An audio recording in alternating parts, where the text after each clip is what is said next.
Morning glory, America. Bonjour, hi, Canada. I'm Hugh Hewitt, live from Studio West. We do not have a speaker. We do not have a House. We do not have an investigation into the border collapse. We do not have any investigations into official abuse of serious investigatory powers by folks at the very top level of the FBI. We don't have an investigation into Hunter Biden.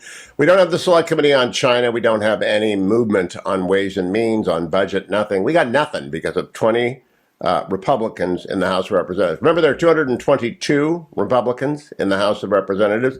It's the 200 versus the 20 is what I'm saying. It's really the 202 versus the 20.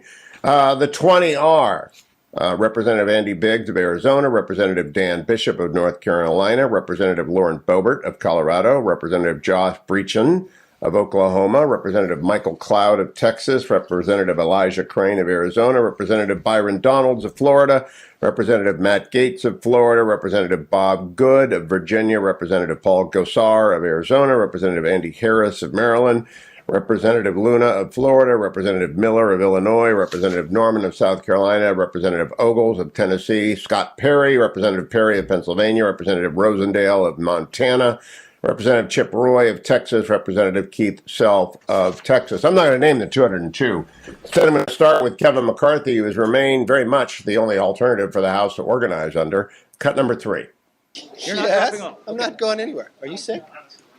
No, I just went. Can I trade places with you? We did have an intense conference, and it's intense for a purpose. We have worked for a long time. I've been leader for 4 years. I came into this position and we had less than 200 members. We are now sitting in the majority. We put forth to the American public a commitment to America. There's times we're going to have to argue with our own members if they're looking at for only positions for themselves, not for the country. For the last 2 months, we worked together as a whole conference to develop rules that empower all members. But we're not empowering certain members over others. Last night I was presented the only way to have 218 votes if I provided certain members with certain positions, certain gavels, to take over the church committee, to have certain budgets. And they even came to the position where one, Matt Gaetz, said, I don't care if we go to plurality and we elect Hakeem Jeffries and it hurts the new frontline members not to get reelected. Well, that's not about America, and I will always fight to put the American people first, not a few individuals that want something for themselves. So we may have a battle on the floor, but the battle is for the conference and the country, and that's fine with me. What do you think the battle is for the conference and the country? Yeah. The problem is that you have a math problem, you just can't get there. So what do you do on the 10th vote, the 30th vote, the 50th vote, if it just doesn't move? Look, I have the record for the longest speech ever on the floor. I don't have a problem getting a record for the most votes for speaker too. Thank you all. Well, I don't see how a few people, maybe it's 5, maybe it's 20, sit because they want a gavel that they can't earn by the conference of themselves. That would be interesting to me. That's not what the constituents voted them for. That is, by the way, what they're demanding. I just noted on Twitter that someone said, boy, why won't McCarthy give up the minor things like the 72 hours to read bills, one subject rule, floor amendments? Actually, they gave all those things up. The conference met on Sunday. The rules package that had been negotiated with the 20 was read out. They got everything they asked for except individual members getting gavels. Individual members being named chairman out of rank, out of seniority, without support of the majority of the committee. So the 20 are trying to take the conference hostage, and it isn't going to work. Representative Michael Waltz of Florida appeared on Special Report last night, one of many members on the hustings last night. Let's listen to what Waltz said to Brett Baer. Congressman Waltz, cut number 7. Yeah, thanks, Brett. Look, I mean, you asked about my support of Kevin McCarthy. The irony here is the other person that people are voting for in the race, Jim Jordan, also supports Kevin McCarthy. President Trump supports Kevin McCarthy. Conservatives and moderates, which we also have to have, many moderates who just won Biden districts also support him. And as Aisha just said, we can't get to our agenda, the reason we are elected into a majority, on China, on big tech, on border. Heck, tonight we were supposed to vote to rescind funding for the 87,000 IRS agents, but we can't get to that because we have a group that's pushing for someone who doesn't want the job. That he continued on talking to Brett, cut number 8. An immense amount of respect for Jim Jordan. He's actually coming to my district in the coming weeks. But I was confirming with him that he indeed doesn't want the job. And he said, Mike, I want to be chairman of Judiciary.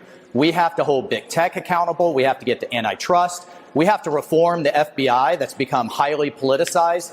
So we were actually lamenting about all of the things that we had expected to get started this week and that we can't because, look, I do want to say there are some things that had to change from how Speaker Pelosi ran this place, where you've got a $1.7 trillion bill that goes into her office and then comes out into law with no ability to stop things. But McCarthy has given a lot of that. We have to now cut a government program before we can put one in place. We'll have an inflation score on any bill that goes forward. He's changing the way chairmen and women are selected. All of these things were asked for by those that are holding out on this vote. He has given those things going forward. So at this point, it seems to just be pure obstructionism. And what's so frustrating is the goalpost seems to keep moving. We all asked this morning as a conference, some of those individuals, what will it take to get to 218 so we can move forward with the agenda that the voters elected us to move forward with and stop Biden's agenda? And there was no answer. If they come Brent, back, and that's what's frustrating.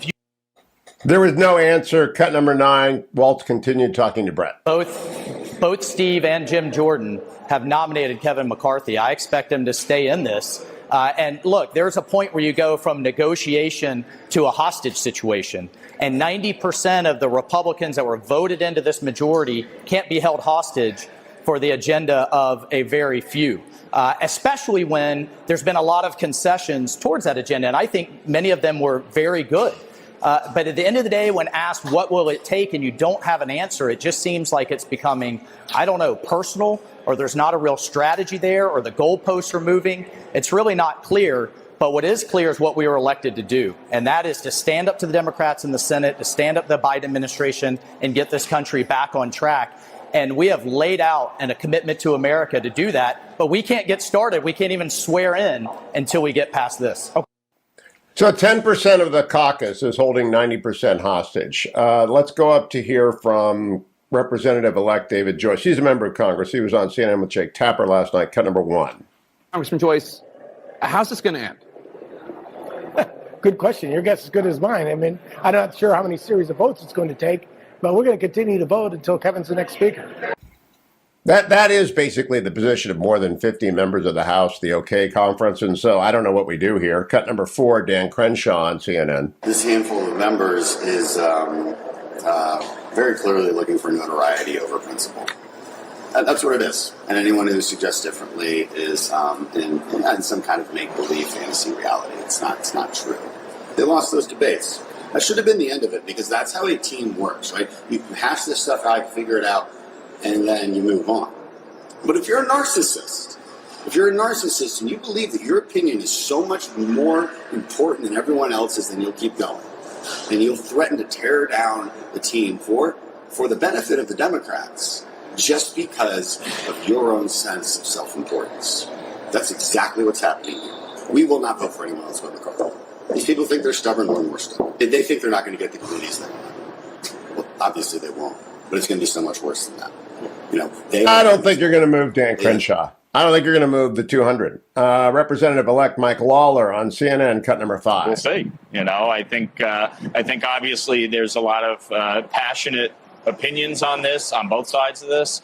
But I think ultimately the objective is to come together as a conference and move forward and get about the business of the American people. The reality is we can't do anything until we elect a speaker. And the only person who wins here is Joe Biden, and Hakeem Jeffries, and Chuck Schumer.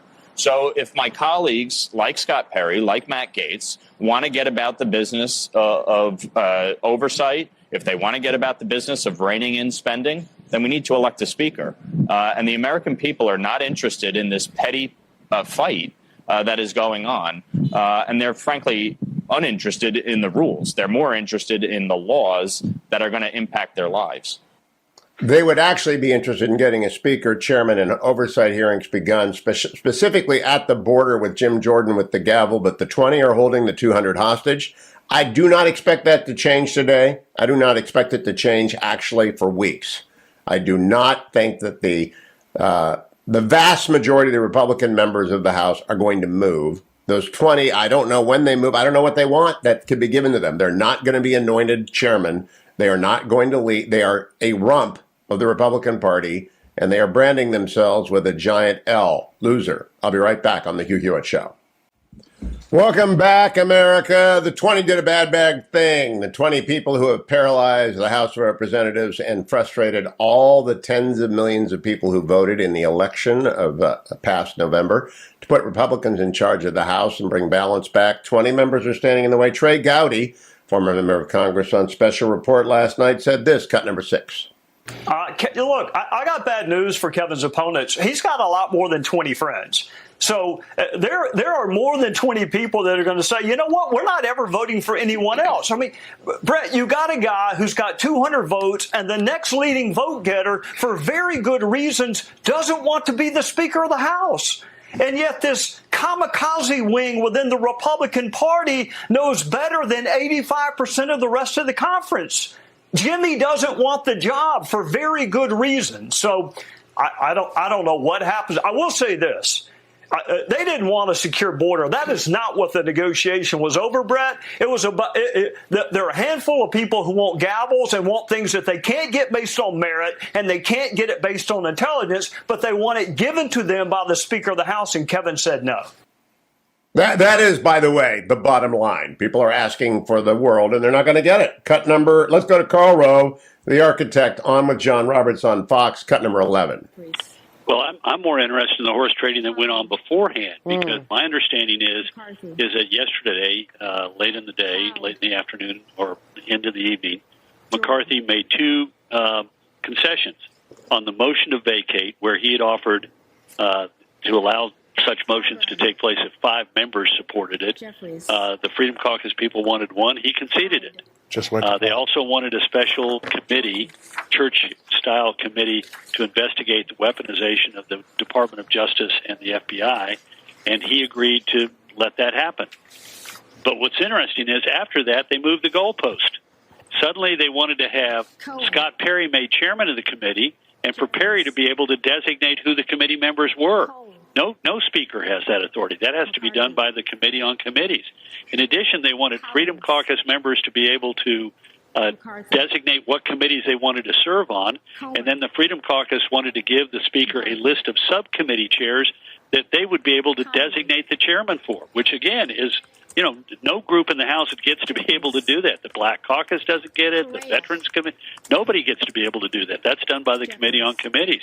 So they constantly are moving the goalposts. They are clearly, they wanted to set up a new entity. There are specific rules on how you go about putting the House of Representatives on record to engage in outside litigation. They wanted to be able to have a separate committee that they would control that would have that authority in and to itself. So these are extraordinary demands by the Freedom Caucus, and both for personal power, Scott Perry to be the chairman of this high-profile committee, Freedom Caucus members to be able to designate what committees they served on, and so forth. It's a pretty extraordinary list. And what was interesting was after McCarthy had conceded on their 2 big issues, they came up with a whole bunch of other demands. Yeah, they want purchase from which to raise money and visibility, and they're not going to get it. Cut number 12, Roberts continues to talk with Karl Rove. First of all, you have to have McCarthy agree to toss in the towel, because the OK group, the only Kevin group, are going to stay with him until the cows come home. He's going to have to release him. So the first step is he has to come to a place where he says, I'm throwing in the towel.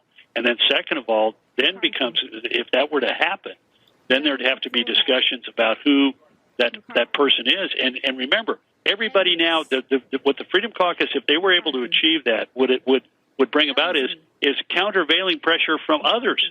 Other elements of the House Republican caucus would say, well, if they were able to get that, then we're going to come forward with our set of demands, particularly if they're able to get somebody who agrees that they will do things like allow Freedom Caucus members to designate what committees they serve on and so forth.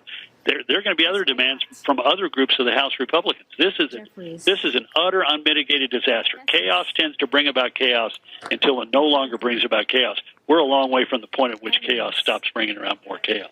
Carl's so right. And the Freedom Caucus, it's not the Freedom Caucus. Jim Jordan is in the Freedom Caucus. Jim Jordan wants order, and the concessions were made, and people, it's just all about self-interest of the 20. They're trying to take the 200 hostage. It won't work. McCarthy should not back down 1 inch. No one should back down 1 inch. Name and talk to the 20 people about what they want. They can't articulate it. Let me take my relief factors so I can get back to your phone calls after the break. 1-800-520-1234. Salena Zito will be along, and I'll have a couple of members on. I'll have Mike Gallagher on. I'm going to have Juan Ciscomani, who's not yet a member. He can't get paid, can't join the House, can't hire a staff because of these 20. These 20 are truly wrecking havoc. These 20 are the most selfish people I have ever seen. They had 2 months to work this out. Kevin gave them everything they wanted. McCarthy conceded everything. And maybe he needs to throw in some relief factor. Here you have it. My Carrion, curcumin, resveratrol, and omega with my still semi-warm coffee. Got asked by a friend yesterday, is it always really lukewarm? And the answer is yes, it is, because that's the way it is in the studio. You can't really keep coffee hot. There's too many electronics around here, and Dwayne spills it too much. ReliefFactor.com keeps you going up the hills and down the trails, and if you're a commuter, keep it in your car. Why? Because you're going to want to be able to access it every morning because you forgot to take it out of the kitchen cupboard pack. $19.95 remains the 3-month starter pack. Do like I do every morning. You'll feel better for it. I'm off to see the doc today for the annual physical. I'm sure the numbers will be fine because I kept my exercise up. They're a little bit lower than 2021. But I look forward to your phone calls coming up, 1-800-520-1234. I want Jacob to ask you, are you with the 200 or are you with the 20? Because I want to split them up. The pro 200 people, the pro 20 people. It's a fair and open field. And obviously I should take 9 for every one, but I'm not going to. 1-800-520-1234. Connection to Hugh Hewitt. America, I'm Hugh Hewitt. Are you with the 200 or are you with the 20? 1-800-520-1234. Lawton in Atlanta, are you with the 200 or the 20? I'm with the 200, Hugh. It's like the kid that came to play. You dropped there. That's too bad. Okay. Tim in Columbus, are you with the 200 or the 20? 1-800-520-1234. Morning glory to you. Morning glory, sir. I want to be with the 200, but I can't be. And the reason being is because they've been a do-nothing Congress pretty much since I started voting 40 so years ago. You're with the 20. So what do you expect to happen? There's nothing. There's no way forward with the 20. What do you expect to happen? Well, I'd like to see Jim Jordan do something with the Freedom Caucus. No, he said no. Nominee. Tim, he said no. Not him. No, I don't want him. I want him to go where you want him to go, Hugh. I want him to get with his group and find somebody that could be the leader of the Congress. No, there isn't anyone in the 20 who is acceptable to the 200. Not one. No. I'm not saying Jim Jordan is not in the 20, right? That's correct. He's in the 200. But he's in the Freedom Caucus. Yeah, but understand, and this is the crucial point I had to explain to people. There are at least 50 members who will only accept Kevin McCarthy. So it's Kevin or no House. It's not Kevin or somebody else. It's Kevin or no House. Well, we got to have a House. So I guess I'm out of the 20. And you're with the 200. Well, that is actually what I hope happened overnight, is that the 20 figured out. You know, some of the demands that I've heard they made for different offices, for chairmanships of committee, for special privileges never granted any member of the House before. It is, if anyone really knew what they are demanding individually, and then collectively it adds up to, it's like taking a wish list of everyone. A kid at Christmas who doesn't ask for one thing, they ask for 30 things, and they insist that they get all 30. It truly is astonishing, Tim. Yeah, it's just not right. They need to think of the country. They do. The border didn't get any better yesterday. China got further ahead of us yesterday. We didn't stop any spending yesterday. There is no reason for the 20 to do this, except they are raising money from the crazies. Not you, not me, not most conservatives. They want posts.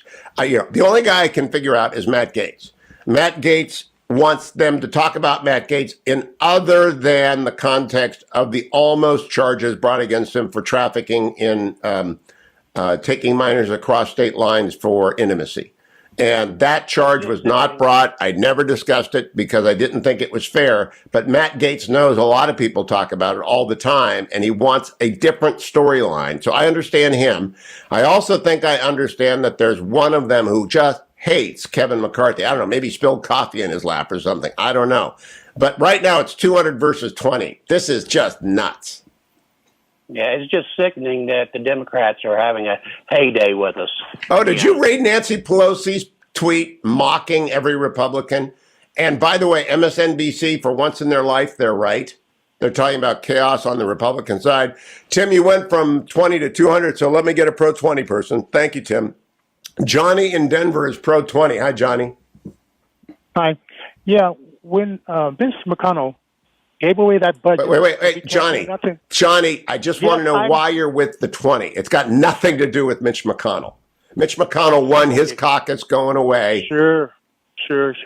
Okay, because it's been the same old thing. This guy, they say they're going to do something, and then they turn around and nothing gets done. I want to push this guy until it's on record that he's going to get something done. So I say hold it up until something is done. Johnny, do you know how the Congress works? I mean, really, do you? I only got involved with this since 2015 when Trump, I was in New York and I saw Trump come down the escalator. Then I was a Republican. I was a deceived Democrat for many years. So no, I don't know exactly how. Okay, let me explain it, because I got that. Because you're mixing up the Constitution, which is my first value as a citizen, not as a Christian, but as a citizen. The Constitution says in order for anything to be presented to the president to sign into law, for anything to, quote, get done, other than oversight hearings, which can be done as soon as the House organizes, you need a majority of the House to pass the bill, a majority of the Senate to pass the bill. And if they do not agree on what the bill says, they have a conference committee that goes back to both the House and the Senate, and they must both pass it. If you go only a bill is on Google and YouTube, and I use it all the time, I'm only a bill, nothing gets done unless you get majorities in both House and the president agrees. So there are three different yeses that you've got to get to, because we don't want the government to do a lot. We just don't. And therefore... I agree with that. Okay, so we don't want them to do a lot. I mean, but we do need some oversight, right? The only way to get the Democrats to move off of their disastrous policies is to shine a light on them. We do not get the flashlights. We don't get the searchlights. We don't get the daylight until we elect a speaker. There are 200 Republicans who want to move forward to throw light on what the Democrats are not doing at the border and what they are doing the Department of Defense, to woke education, to CRT, what China is doing to us, what Russia is doing to us, what has happened to our country in the last 2 years.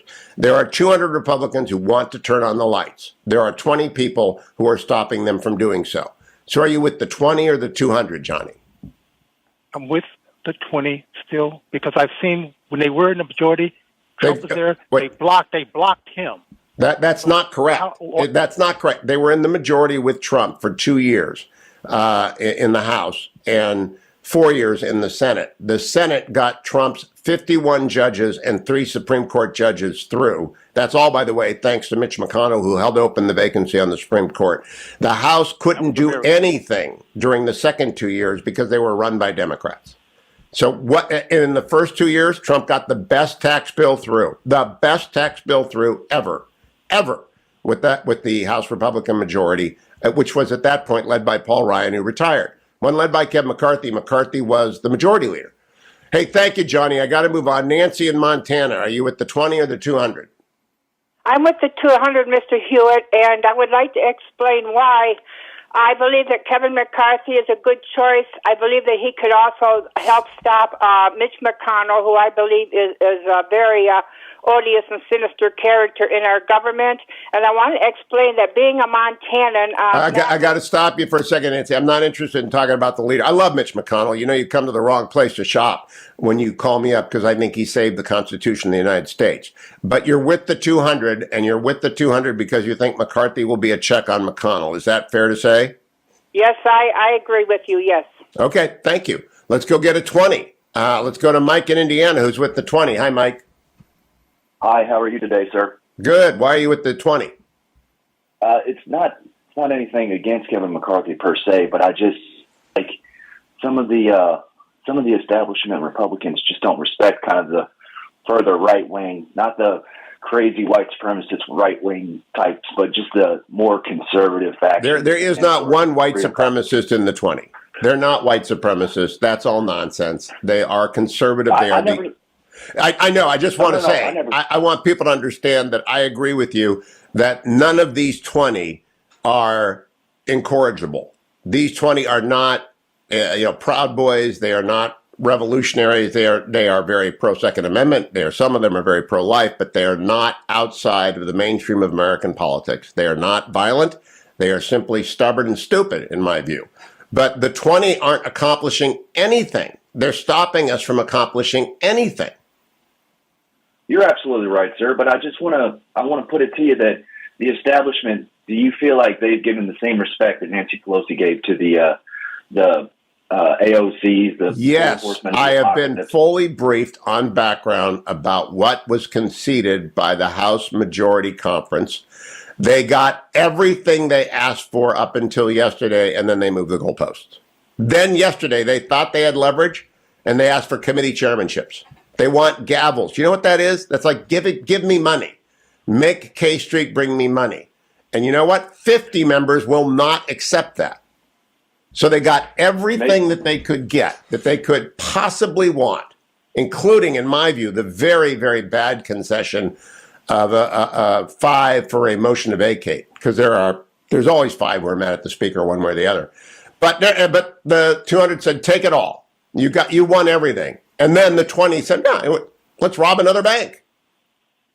I mean, maybe you're focusing on the 20, but there's a group of people out here who's more conservative, okay, that are rooting for the 20, not because of them personally, but because maybe establishment just needs to go a little bit further right. And those 20 aren't accomplishing that, but we're rooting for, just like a lot of people voted for Donald Trump, even though they didn't think he was the man for the job. I agree, but you know what, Mike? I got to move on. But you're going to end up with Hakeem Jeffries as speaker. That's what you're going to end up with. And that, not you, but I mean the 20. The 20 are now in a corner. They don't know how to get out of it. They're in a hole. People tried to build a ladder all night long. They won't get on the first rung. Thank you, Mike. Let's go to Nicholas in Pennsylvania. He's with the 200. Go ahead, Nicholas. Good morning, kind sir. I got to go with the 200. There's no perfection. I'm tired of the Republicans just being so divided. One thing about the Democrats, they really stick together like glue. I know we're losing 2024 right now. We're losing the next election, the presidential, the House. We're losing it right now. Yes. And there's a real vein of narcissism in politics, individual narcissism, I feel. In fact, thank you for reminding. I want to go back to what Dan Crenshaw said yesterday on CNN. And this is a guy who's wearing an eye patch because he gave his all to the country. He left a lot of his brother SEALs in Afghanistan dead. Dan Crenshaw left his eye there. I've sat down with Dan. The Warriors, all of them except one. Eli Crane's a Warrior. He's also a freshman and may not know what's going on. But the Warriors, the people who've shed blood for this country, they are with the 200. Dan Crenshaw, cut number 4. This handful of members is very clearly looking for notoriety over principle. That's what it is. And anyone who suggests differently is in some kind of make-believe fantasy reality. It's not true. They lost those debates. That should have been the end of it, because that's how a team works, right? You hash this stuff out. And so Dan Crenshaw, I'll come back for more calls. Please, 1-800-520-1234. Are you the 20 or are you with the 200? Morning glory, America. Bonjour, hi, Canada. It's Hugh Hewitt on day 2 of the hostage situation in the United States House of Representatives, where 20 members of the Republican caucus have taken hostage 200 members, indeed the entire House and the Constitution, because they want gavels and want to raise money off of their notoriety. I just finished, if you're just tuning in, the most interesting interview with Salena Zito. Far more informative than anything I saw last night, other than the special report team's interviews with members like Michael Waltz. Salena Zito has been in Pennsylvania's 10th Congressional District, which is where Scott Perry, a member of the Freedom Caucus, former chair of the Freedom Caucus, and one of the 20 is elected. And voters, Republican voters, are very angry with Scott Perry, as I imagine they are with Biggs, Bishop, Boebert, Brasheen, Cloud, Crane, Donald Gates, Good, Gosar Harris, Luna, Miller, Norman, Ogles, Perry, Rosendale, Roy, and Self. I imagine that the Democratic Congressional Campaign Committee are redrawing their map right now to throw money there and begin targeting Republicans there with the message that your member is stopping the House from getting organized. I think the 20 are burning down their own houses, but I am open to anyone who wants to call in on behalf of the 20 or the 200. You're either with the 20 or you're with the 200. I am firmly with the 200. I want to get the Select Committee on China stood up. I want Jim Jordan at the border holding committee hearings with calling Border Patrol, calling DHS, getting Mayorkas up there under oath. I want people from the FBI there. I want a lot of stuff to happen in the House, in the Judiciary Committee. I want Jim Jordan running it. And the 20 are standing in the way of that, and they're making demands that have been met, asked and answered, given, goalposts move. Now they want gavels. And the 50, who are the only Kevins, there are 50 members, at least 50 members, who only will vote for Kevin. So the 20 are trying to have another bank robbery. They thought, well, that worked. Let's keep going. And like Sam Bankman-Fried, it's over. It's done. But let's talk with Dick in Florida, who's pro-20. Hi, Dick. Good morning. Hi, Hugh. I am actually opposed to the old guard 50 that are dictating that it be McCarthy, and I'm in favor of the conservatives.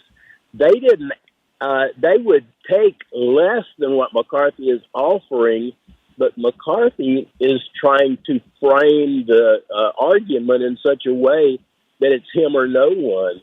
No, he's not framing it. That's the 200 who are framing it. I don't know how much you've read this morning. And don't read the left wing. They want it to go on forever.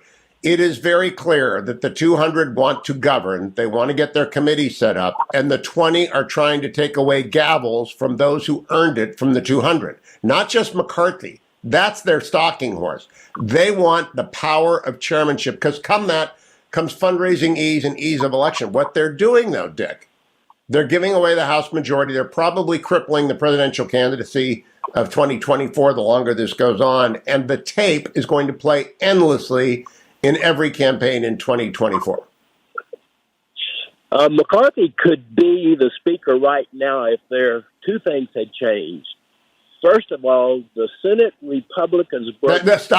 Stop, Dick. It's got nothing to do with the... I'm just trying to deal in facts. What they demanded, the 20, and what they want now. It's got nothing to do with McConnell. It's got nothing to do with anything except what the 20 want. What do you think they want? Nobody trusts McCarthy. 200 people trust... Dick, you got... Let's just say, have you ever run for anything? 200... I have voted for him, but they'll vote for anybody. No, you see, Dick, you're assuming facts, not in evidence. You're just making stuff up. Thank you for the call. There are 200 people who voted for Kevin McCarthy 3 times. The folks who are nominated by the 20, Jim Jordan, Steve Scalise, nominated in turn Kevin McCarthy. The 200 want Kevin McCarthy. Don't make up myths. This isn't mythology. This is facts on the ground. Helen in California, you're pro 200. Hi, Helen. Hi, thanks for taking my call.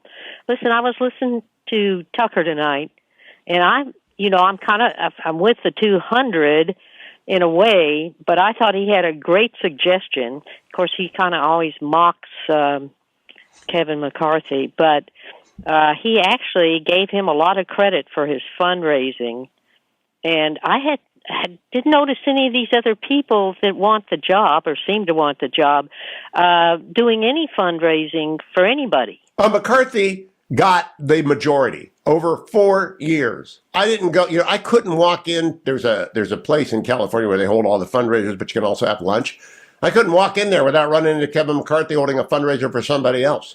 I couldn't go anywhere in the country. I went to Wyoming, and all these people, including, I just can't believe the freshmen, Luna and Eli Crane and Andrew Ogles. I put on Twitter this morning, Andrew Ogles, a picture of his fundraising appeal to come meet Leader McCarthy and give him $1,000.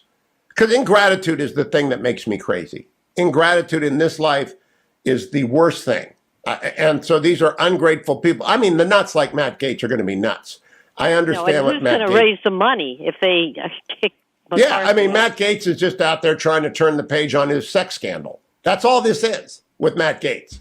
Somebody talk about anything other than Matt Gaetz sleeping with teenagers across state lines and have all the allegations against him, which I never brought up until now.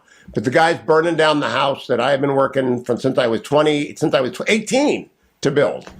And these people are just going to get thrown out. We're going to go back to the minority in 2024, but most of these 20 will be gone. And I won't, you know what? I might deal with that. If we get the Senate back, that might be the best thing. Frank in West Virginia is pro 20. Hi, Frank. Hey, Hugh. Thanks for taking my call. I'm pro 20 because the pro 20 are true conservatives and they have a track record of getting things done. If you look back when President Trump was president, he worked with Jim Jordan. Jim Jordan's in the 200, Frank. Say again? Jim Jordan is in the 200, not the 20. Yeah, he's a great. I realize that, but I think he could go on both sides of the fence. No, you know he's with the 200. The 200, Hugh, is the reason why we're in such a mess. Frank, you just said you like Jim Jordan. You admire Jim Jordan. Jim Jordan is in the 200. Do you like Mike Gallagher? Do you like Michael Waltz? Do you like Dan Crenshaw? Do you like these people who have stood up and taken on the left wing and won repeatedly? They're all in the 200. Can you name any of the 20? I like great conservatives that have a record of getting things done. And those 200 work with President Trump to pass the tax reform. They work with President Trump to pass the first step. They work with President Trump to get the Department of Defense spending up. Those 200 got stuff done. Can you name any of the 20 other than Matt Gaetz? No, sir, not right off the top of my head. So how do you know they're great conservatives and not self-interested shenanigans doers? Well, I don't believe they're shenanigans doers because if they were shenanigans doers, believe me, they'd be all over tech and all over TV. They are all over TV. I'm not playing them. They are all over. I'm not giving them a second of their TV clips because they represent a rump. They're not the country. They're not the party. They are self-interested 20 people who will not all, some of them will somehow figure out they're in deep red districts and they'll trick people into getting renominated. But many of them will be voted out, will lose the majority because of this. And it will go on for a long time because the 200 will not. The 200 gave them everything. And I want to tell everyone, I want to explain something to you. If you've ever been in a negotiation and you give and you give and you give and you give, like a family dispute, and unfortunately I've had to mediate a few of those in my days. In a family dispute, you give and you give and you give, and then the other side says, I want more. It's not really about getting anything. It's about they want the fight, they want the attention, and this is an attention deficit 20. Ruben in Texas is pro 20. Hello, Ruben. You got 1 minute. Hey, Ruben, you're on. I want to hear from all 20 of them. And I think what McCarthy needs to do is put them all on the floor on the same day and give them time to speak, and I want to hear what they have to say. They're either going to give them enough rope to hang themselves, or they're going to tell us what's really going on. I think that's a great idea. More than that, my idea, which I just put on Twitter, I think each of the one member of the 200 ought to nominate over the next 20 ballots, each member of the 20, and see if they get more than 20 votes. Because I doubt it. And some of them won't even get the 20. I mean, who's going to vote for Matt Gaetz for speaker? Seriously, who's going to do that other than Matt Gaetz? Put Matt Gaetz up next. Somebody nominate Matt Gaetz. Let's see how many votes Matt Gaetz gets. I'm coming right back, America. Stay tuned. I'm Hugh Hewitt. Welcome back, America. I'm Hugh Hewitt live from Studio West. The Cleveland Browns bailed out the Green Bay Packers by beating the Washington Commanders on Sunday. So I expect Congressman Mike Gallagher from the 8th Congressional District in Wisconsin to be wearing Browns gear this morning. Let's bring the picture. No, he's not. And you know we did that for you, Congressman. I don't think I own any Browns gear. If ever you loaned me any, it's been lost since I just moved offices. So I have to dig it out from whatever hole it was placed into. Do you at least want to publicly acknowledge that you owe the Browns? I rooted for the Browns for the first time in my life, and it was beautiful, Hugh. For the first time, we were aligned on matters of football, and it felt good. It felt like the universe was aligned, Hugh. So I very much appreciate what the Browns did, and the fact that the Packers now control their destiny. They're one win away from being in the playoffs is a remarkable, remarkable situation. Dwayne, can we please get the first part of that cut and put that on the permanent board? All right. Leave off the Packers stuff with just the permanent board of Mike Gallagher praising the Browns. I want that. Congressman, if the 20 had not frustrated the 200 yesterday, that's how I'm explaining. There are 200 Republicans who want Kevin McCarthy. There are 20 who don't. If the 200 had not been frustrated, what would you be doing today as chairman of the Select Committee on China? Well, what we would have done last night is actually pass a bill getting rid of the tens of thousands of IRS agents that Team Biden and Team Pelosi in the House created. So we've already missed an opportunity to pass a common sense bill that helps working Americans. Today, we would be passing a rules package that would basically stand up the 118th Congress, as well as create the Select Committee on China, which I'm supposed to chair. So I assume we're not going to do that today because we're going to go back to the floor around noon and have another debate and vote on who should be the speaker. The key point here, Hugh, is that nothing can happen until we elect a speaker. I haven't even been sworn in as a member of Congress. It's like Schroeder. Well, there's an upside to everything. Yes. There's an upside to everything, Congressman. If we keep the Green Bay Packers fans out of the Congress, I guess I might be. All right, let's talk serious. What happened to Congress right now, Hugh? They have no representation. It's a tragedy.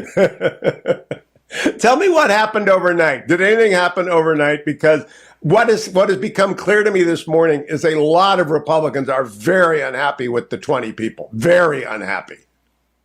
Well, we went into recess or adjourned, if memory serves, around 4:35-ish last night.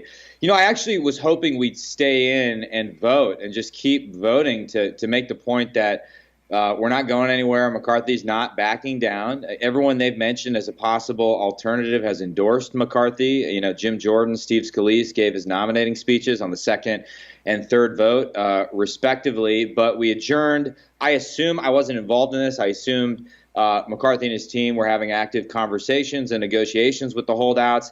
But here's the thing, Hugh. I don't know what else they have left to give, because if you look at what's happened the last 2 months, every request for a rules change, every concern that the 20 have voiced, in almost every case, McCarthy has at least met them halfway and made big concessions in terms of the rules. And I actually think a lot of these are constructive changes that will bring the House back to regular order, that will give your rank and file members more of a voice in the process. He's also laid out a series of commitments on basic fiscal sanity, a return to fiscal sanity. I know that's a concern for a lot of the holdouts. That's a concern for me, and that's something we haven't seen in the last 4 years. That was good. So I went into this thinking that it was just about the policy. It was about the rules changes. And I think for certain members, it is about that. I would single out Chip Roy.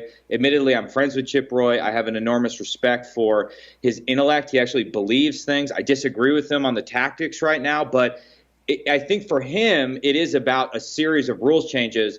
But having gotten a ton of concessions and then having demanded more, for others, I just don't think it's about the policy or the rules changes. It's become about personality, or maybe this is uncharitable. It's become about scoring points on social media, and that's unfortunate because, again, we can't do anything until we elect a speaker. We're dead in the water right now, and this may seem like just a day here, a day there, but all of a sudden you waste a week, you waste January, and you're behind the curve for the first quarter. And we've wasted 2 months. Time is of the essence.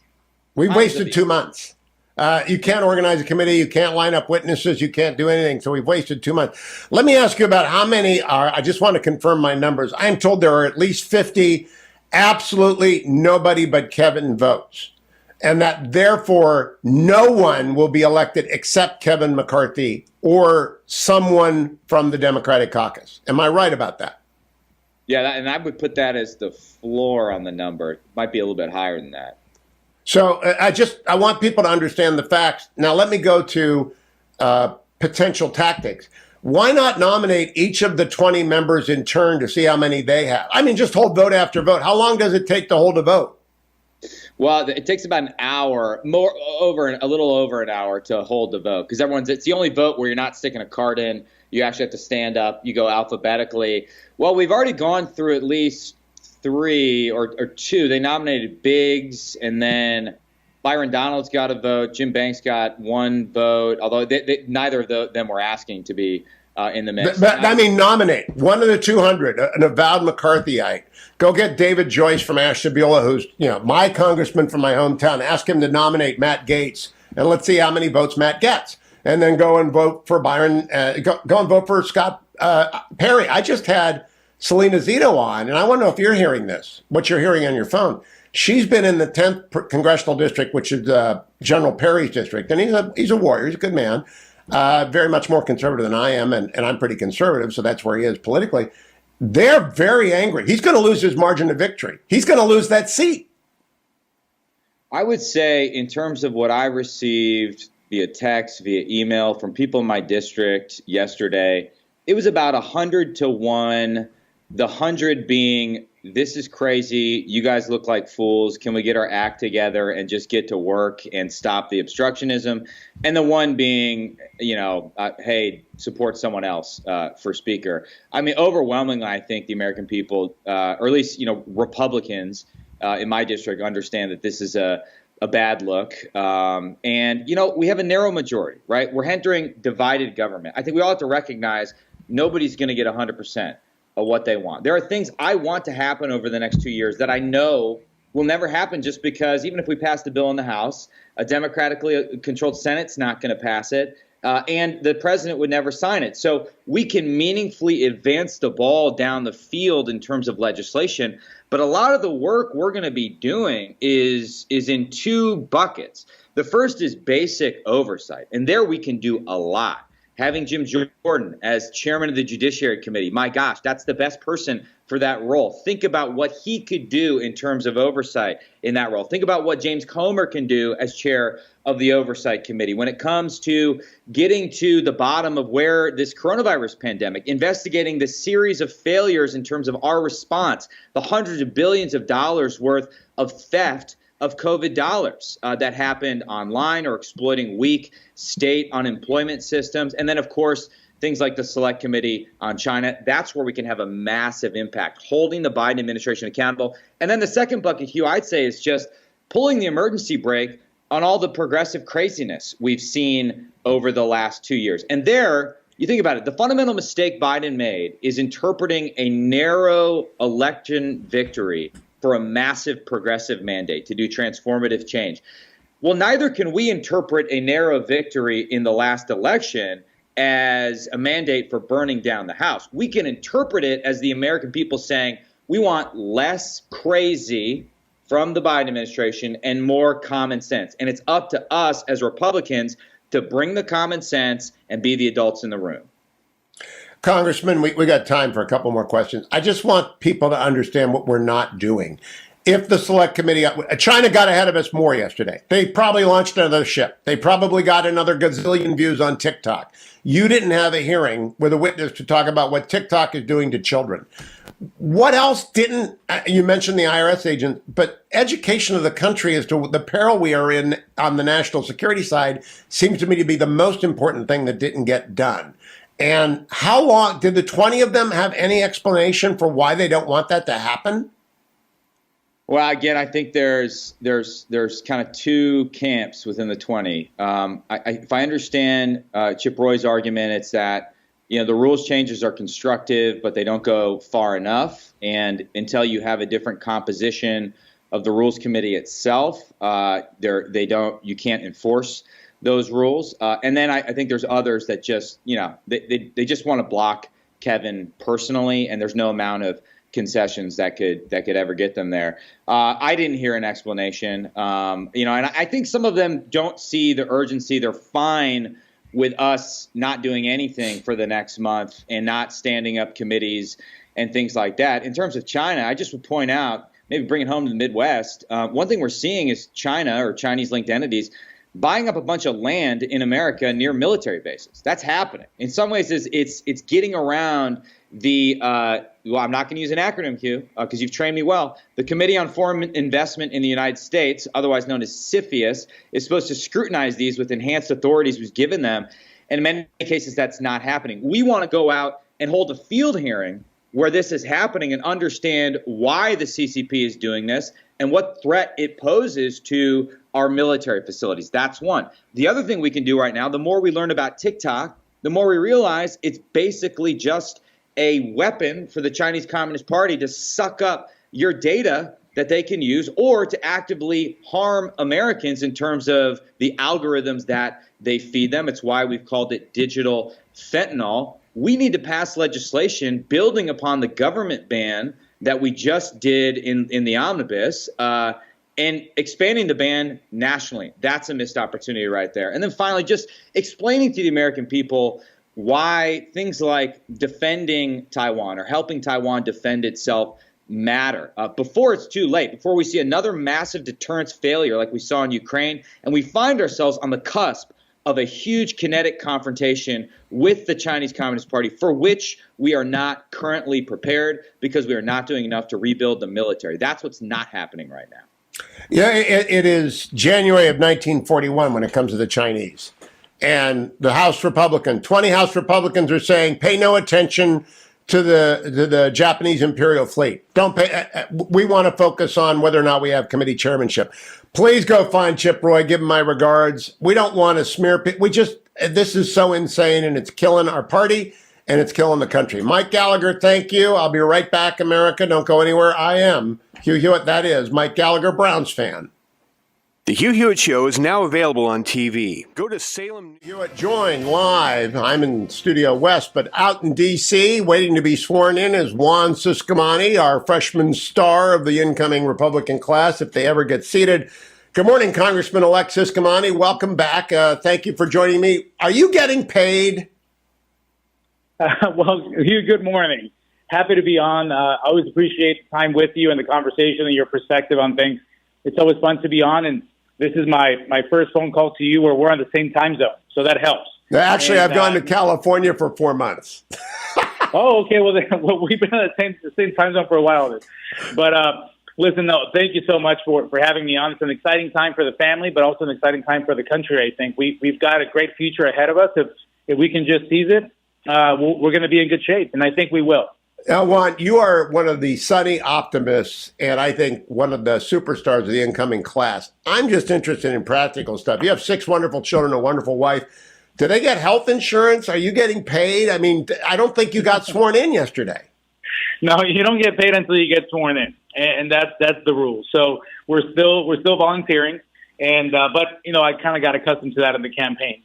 That's just what do. You put in long hours and you get the job done, and that's what I've always done. But the family is taken care of. Thank God for that. And we're here. We're excited. The family arrived. I arrived here with the family a few days ago, and we decided to spend a few days, the weekend, just sightseeing and looking at our country's history. You may know this, but this is where Laura and I met when we were both interns on the Hill, and she was at the UN, and we met here in Washington, D.C., so we took them around all the places where we met. We used to walk, the metro we used to ride. So it's been a great family experience prior to getting started here yesterday. I saw a couple of tweets about that, and that's fabulous. I'm curious, did you take all 6 to the House yesterday to see you sworn in, and are you going to try and do that again today? Because you know what? We did. My kids would never have sat still for what went on yesterday.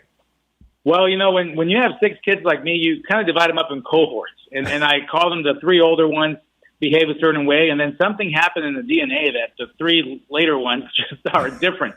And those stayed with Laura more time than not. But the other 3, I was able to walk them around the floor and and they were really excited. And they also get it a little more than the three little ones. But it's been fun, very family oriented. Kevin McCarthy has set that standard of being welcoming to the family. My family was able to all sit in the gallery and watch us take my first vote, and also just be on the floor for the first time, and it was wonderful. It's a great experience. Now, it may actually be weeks, if not months, before Leader McCarthy is elected Speaker McCarthy. What are you going to do in the interim? Well, they got to go back to school, don't they? Well, yeah, the kids are going back. Yeah, they're going back earlier. We're going to stay here until we get the job done, and they'll be back home in a week or so. But they're going to go back a little earlier. Yes. Now, I know you're in the 200, not the 20, but I know you get along with some of the members, like you and Eli Crane are both freshmen from Arizona, and Eli's in the 20. I don't know why. Did you talk with any of the dissidents yesterday about what's going on here? Because mostly freshmen just kind of sit there and figure out where the train runs. Sure, and that's I think what a lot of us are doing now. We've been able to figure it out pretty quickly and who was going to be where. We didn't know exactly the number of people that were going to be on that now that we know group of 20, but we did expect a number of people there. Obviously, the culture is that you get along with people, and that's my style as well.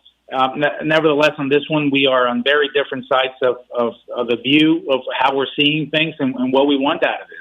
And it's unfortunate. We are on the same side of the aisle, and we're going to figure it out, and we're going to work together. This is what the American people elected us to do, and this is what we're going to do. Would you tell people what Kevin McCarthy did for Juan Ciscomani and Steve Scalise and Tom Emmers and everybody else who's standing by ready to take control of the House? Well, I'll take it a little broader than that. I think he did a lot for people that are part of the 20 as well, Hugh. So Kevin McCarthy did a lot for a lot of people, not just those that he assumed would be with him or would be supportive of him. He has never asked anything in exchange for all the help that he's been giving so many members. And I'll just speak for myself, And he helped a lot of these people that are part of the 20 that he probably knew or had an idea that they would probably be on that vote. But what he cared about was to give Republicans back the majority. That's what he focused on. That's what he fundraised for. And that's how and why he invested in districts like mine and many others that were swing and others that we needed to secure a good victory on election night to be able to be where we are today and be having this discussion around the majority and not what we do as the minority, which could have happened had Kevin McCarthy not invested so much energy, time, resources into all of us that we're able to win. No, Congressman-elect Ciscomani, we're on in Tucson right now, your district. It is a purple district. I mean, it's a close-run thing. Is this paralysis helping or hurting the campaign that you're going to have to start running in about 8 months? Well, what I'm more concerned about is if it's hurting the people of CD6 overall, Hugh, right now. They send me here. They elected us to get to work, to tackle the border security issue, inflation, to fix the economy, all these things that we can get to. On day one, the plan still is on the first order of business. It won't be day one anymore, but it'll be the first order of business is to repeal the funding for the 87,000 IRS agents and put that money where it needs to be on securing the border. And these are the kind of things that we need to get to that we cannot get to until we get sworn in and are able to go to work. So I am concerned. I am disappointed in the start that we had. Listen, you only get one chance to make a good first impression, or any first impression for that matter. And I don't think we put our best foot forward yesterday as a body of Congress. And I'm hoping that we're going to get to it pretty quickly here, that Kevin McCarthy is going to be Speaker, and that we're going to be able to fulfill the promises that we made to the American people, and in my case, to theirs on the 6th. I want to pause on that for a moment. That is such a shrewd and sharp observation. I met you for the first time in Wyoming. You sought me out with Laura when I was up there interviewing all the would-be congressmen, and we spent maybe 15 minutes talking about your district and about Laura and you, and the first impression lasted because it was very good, right? That's what people do, is they walk away with an idea about an individual or a party or a presentation. Sort of like I took my son to hear Arthur Brooks when he was quite young, and he became an Arthur Brooks fan forever because of Arthur Brooks. And so you're absolutely right. The first impression that the Republicans created yesterday is not a good one, Juan Ciscomani. I don't know how we repair that. Sure, it's not the best that we could have done, but I'll tell you what we got to look at is, and I'm a full, half full kind of guy, and I tell you that the vast majority, and that's what I want people to look at. Yes, there was division, and this is our democracy. This is our system of government, the best in the world, I believe in. And but look at where the numbers are, and the vast majority of people are with Kevin McCarthy on this one, and we need to go to work, and we want to go to work. And I to be fair, on the other 20, I believe they also want the best thing for our country. I like to assume the best in people. Now, this is not the way that, we're not agreeing on this method or this approach or their choice for a speaker, obviously. But we all just have to come together, get on the same page, and get to work and show some results. Is there a freshman class meeting yet? Have they elected? There is traditionally a freshman class election of a president. Has that happened yet? Yes, that happened early in the orientation on the first week, and we also elected a class president. We elected a steering committee representative, someone that would sit on rules, and also someone that would sit on what they call kind of a leadership council kind of thing with Kevin and the other people as well. So that's all done. That's not what's dividing the caucus. Have you figured out which committee you would like to be on yet? Yeah, the freshman got it done quickly, Hugh. we sat down and we elected our leaders immediately. And to be fair, so did the full caucus on Kevin McCarthy. That's what's mind-boggling. I mean, it's like winning a primary and then the candidate goes off to the general, and your own party, has second thoughts about you. That's what it feels like here, and that's what we got to put all that aside. I listen from members that have not always agreed with Kevin McCarthy or have not been on that side all the time, but they get that we need to get to work, and they've been supporting Kevin since the first ballot went out, and I admire those people for that. So no, that's not what's holding it up for sure. The freshmen we got to work, and what we're waiting for in all of us is really on the committee front of things. This is where, and it's going to be important, because when people ask me exactly what are you going to focus on, or quite frankly, even hiring staff, it's important to know what committees you're going to be on to attract the best staff that have expertise in that area. So we're eagerly waiting to get sworn in and move on to the committee assignment. That is a second shrewd observation. That's why I have Juan Ciscomani on, and he'll be on often because Tucson matters a lot. Arizona 6. My best to the entire Ciscomani clan. I hope you get to take the oath of office today, start getting paid, and start getting to work. Juan Ciscomani, thank you. Keep coming back. I'll be right back, America. Stay tuned to the Hugh Hewitt Show.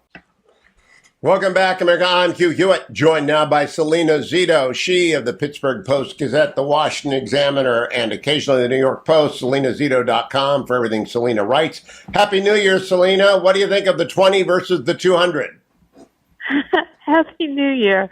I think that the 20 have absolutely no idea why Republicans were sent to Congress with the majority, and they're acting like a bunch of fools. How does it end? But I think, I don't know. That's what I think. I don't think anybody knows. I don't think they know. Here's their problem, their strategy, right? They think that people, the other 200 are going to change their mind because of them. And I don't think they are, because they're looking at them and saying, it'll always be this way with everything with them. And there's 200 of us, and they're getting all of this power. And it's ridiculous. So even if a person wasn't super Kevin McCarthy, this isn't even about Kevin McCarthy. It's about a few being spiteful and running towards a light to get attention, and impacting the rest of the body of the party. So now, I know David Joyce a little bit, who represents the Main Street Caucus, and Brian Fitzpatrick, you know a little bit. I don't know Scott Perry. He's the only Pennsylvanian or Ohioan on the list of the 20. Oh, do you know anything about Scott Perry? I don't know anything about him. Okay, so I've covered Scott Perry forever, and there'll be a story out today. I spent 2 days in his district asking people, only people that voted for him, what they think about this, and they are mad. At Perry? Yeah. Please expand. they like, this isn't why we sent you to Congress. This isn't why we supported you. This isn't what we expect from the Republicans. We want you to do things, not to put on this grand show that makes you look like a bunch of clowns. I'm obviously compartmentalizing, but they're not happy. Where is his district? It's in out in the center. It's around Harrisburg, so it's around the state capitol. It centers around there. Are they angry enough that you would expect a primary challenge? Oh yeah, absolutely. And if he survives that, would he lose the seat? Because Pennsylvanians are fixed. Ohio and North Carolina are going to float some. They're going to change the district lines. I don't know how much he won by. I don't know if it's a solid red district, but I don't think it'll be a right-left. It'll just be a destructive choice. So the district was changed. We went through redistricting, and he won, but it was not an easy win, and he could definitely lose in a general. Could he lose in a primary? Are there enough people angry enough about this that he could be primaried? Oh yeah. You see, I don't know anything about the district, and some people like Matt Gaetz are almost invulnerable because of their father and their money. But I don't know if some of these people, like Eli Crane, I know Eli. I met him. He's going to lose that seat. This is not why he got sent to Congress from Arizona. He's going to get challenged. And he's a great guy, nice guy. But some of these people, they're going to get tossed out. Oh, Perry will get tossed out either in a primary or definitely in the general. Because he'll lose enough Republicans who will remember and will throw him out. Oh yeah, absolutely. People are, in particular, Republicans are just embarrassed. Yes. They're just embarrassed by this circus. Salena, it amazes me how people think or don't think, how little, the contempt they have for voters. They think voters will forget this. Voters will not forget this. No, they absolutely will not. And honestly, they think that voters are idiots. And I don't know, do they just surround themselves with people that just tell them how wonderful they are? I mean, do they just not understand their district? It just blows my mind that they're doing this. Even if you win by 5%, even if it's a 47-52 win and the 52 are with the Republican, all you need to lose is 3% of the voters. 3% of the people have to be mad at you to lose the next election. And that, it's 20 months to get them to think you've done something constructive. Scott Perry is not, I'm picking on him because he's in Pennsylvania and you are.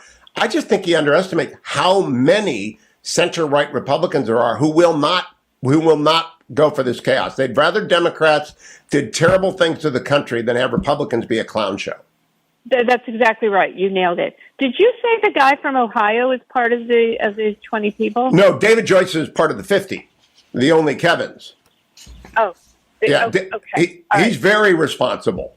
Yeah, I mean, I was going to say that would have shocked me. He's part of the 50. There are 50 only Kevins, and so it's either McCarthy and concessions or nothing at all. And the 20, they just have no idea what they're doing to their political futures, I think. And maybe they don't care. SalenaZito.com. I'll be looking for that column on Scott Perry's district. That could be very, very important when it appears. I'm coming back.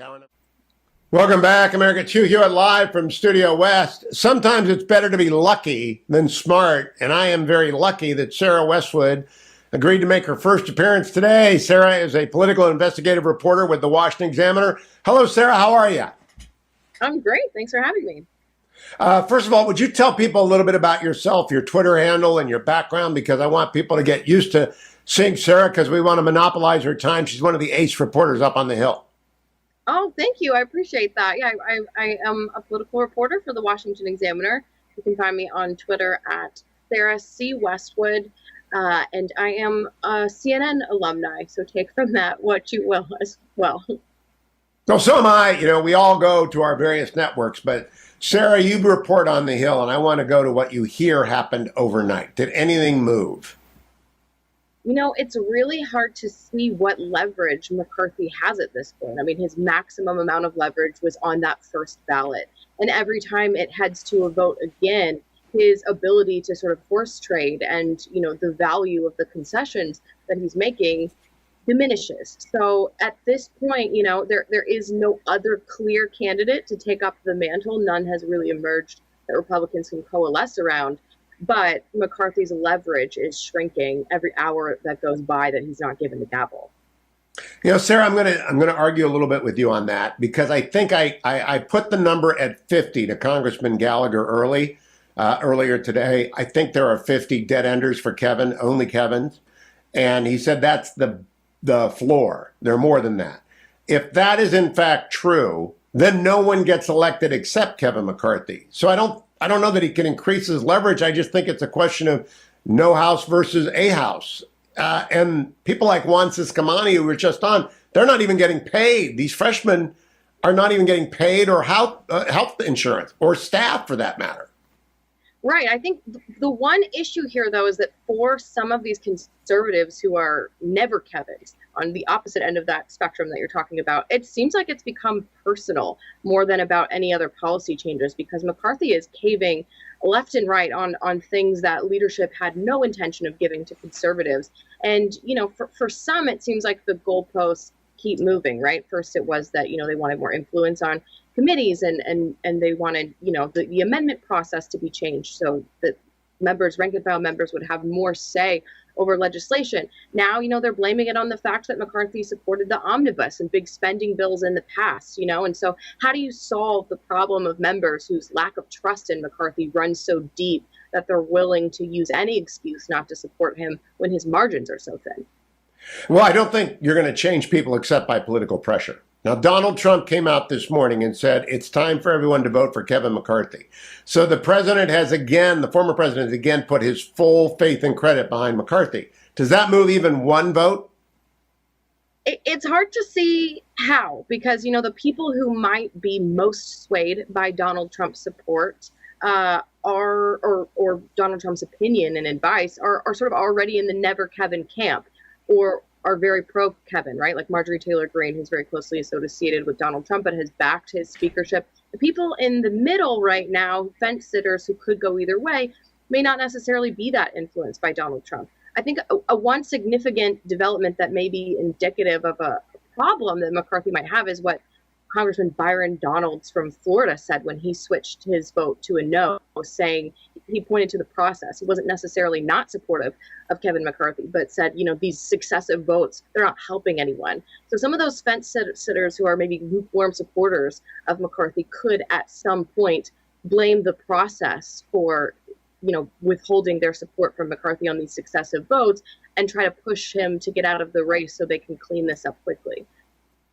You know, Charles Gordon is a name from the past. He went to Khartoum and refused to surrender it to the Mahdi, and he was eventually overwhelmed by the Mahdists because the relief force didn't get there in, I think, 1883. I don't think Kevin is ever going to stand down, because he stood down once before for this day, and I don't think I think the House may end up unorganized for months.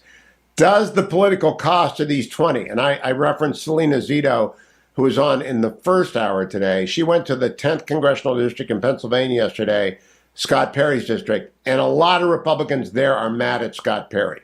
You don't win any Democrats by doing this. You do lose Republicans by doing this. Do you think that pressure will build on the 20? I think it will, but what does Sarah Westwood think? I think the pressure will build both ways, right? I mean, at some point, if the math just isn't there for McCarthy, if they're unwilling to budge and, you know, are confident that their most ardent supporters in these deeply red districts are going to stick with them and maybe not necessarily hold them accountable 2 years after they're doing this, maybe they won't back down. But the pressure on McCarthy could start to build as well if it's clear that he has no path to the gavel, but he continues to hold out and he just hopes that he'll sort of wear down his opposition when they've clearly indicated they're willing to wait him out as well. You know, he could face a similar amount of pressure there. No, I think this is going on for weeks, Sarah. Either it resolves And I did today to the callers, are you with the 200 or the 20? And I opened up 2 lines for each of them, and I can get calls all day long for both of them. But I think it's going to take a while. I'm not in the Beltway. I won't be in the Beltway. I left the Beltway for 4 months. In California, people are laughing at the Republicans. I went to a college campus where I teach yesterday. They're just laughing at Republicans. I don't know that the Beltway quite has figured this out yet, how bad the Republicans look on the national stage. Do you get a sense that they have? Because this is really a disaster for the Republicans. If Kevin McCarthy, let's say, wins the speaker vote at noon today when the House comes back, I think this will be a blip. If this does go on for weeks, then it is a huge embarrassment. It's indicative of the Republican, fissures in the party, that they don't have a lot of consensus around any one ideological direction right now. If they can't even pick a leader, that says a lot about the state of the Republican Party and potentially why they didn't perform very well in the midterms. And so, I think it really depends how quickly this gets resolved. Right now, for Kevin McCarthy, there's no reason to step aside because there's no real challenger. There's no one natural successor. And so him stepping aside right now could arguably lead to an even messier process. If you ask me that again in a week, maybe the political calculations will be different. But McCarthy right now has no real incentive to leave the race until the momentum really starts to break away from him. I'm not sure that it has yet. Oh, I don't think it's going to. Because if you give in to the hostage takers, they take more hostages. And so I don't think there's any incentive for any of the 200 to move. There might be a immaculate reception of some sort that comes along, that there's some deal is worked out that we haven't foreseen, but I don't think that's going to happen. Let me ask you this, Sarah. Has anyone proposed nominating in turn each of the 20 to see how many votes they get? Because I'd love to see how many people vote for Matt Gaetz. Now, the Gaetz gang is small. It's 5 or less. How many people do you think would actually vote for Matt Gaetz if he was nominated? Not very many. And, Andy Biggs tried that during the conference vote in November. It's a sort of stalking horse challenge to indicate the lack of support that McCarthy did have within the House GOP conference. He lost 31 votes there, but that wasn't anywhere near the sort of consensus that a challenger to McCarthy would need to have. The one problem he may have, and I don't know how likely this is because he does have a lot of loyal allies in the House, but an ambitious, popular congressman right now could see blood in the water, and start to pitch his or herself as an alternative who could, unite the Republican conference. There were whispers that, is that what Jim Jordan is trying to do as the 19, the 20 who are defecting sort of cast their votes for him?